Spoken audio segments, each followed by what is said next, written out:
Então, galerinha, no vídeo de hoje vamos explicar o que são soluções. Soluções são sistemas homogêneos formados pela mistura de duas ou mais substâncias.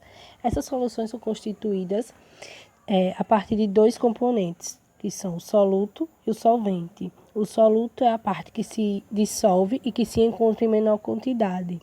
E o solvente é o componente que é em maior quantidade e que atua dissolvendo o soluto. Quando falamos nas classificações de soluções, nós estamos falando ao estado físico dos solventes. Eles vão ser sólidos, líquidos ou gasosos. Os sólidos, nós temos como exemplo o ouro 18 quilates. Os líquidos, por exemplo, o refrigerante, a água. E os gasosos, nós temos o ar atmosférico e dentre outros. Quanto à classificação da natureza do soluto, nós temos dois: a iônica e a molecular. A iônica é quando a partícula dispersa são íons. Um exemplo bom é o sal de cozinha, o cloreto de sódio. Nas moleculares é quando a partícula que vai se dispersar são moléculas. Um bom exemplo é a glicose ou o açúcar.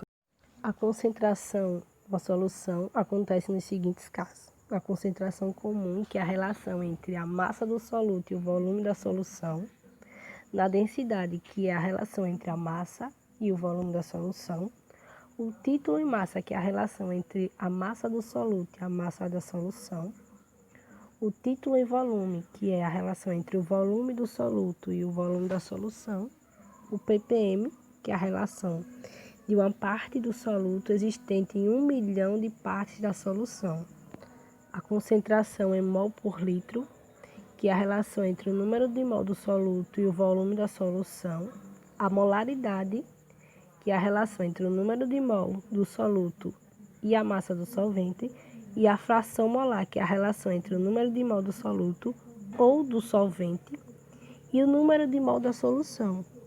As misturas de soluções é o procedimento em que duas ou mais soluções são reunidas em um mesmo recipiente, nos seguintes casos: misturas de soluções do mesmo soluto, misturas de soluções de solutos diferentes sem reação química, mistura de soluto de reações diferentes com reação química.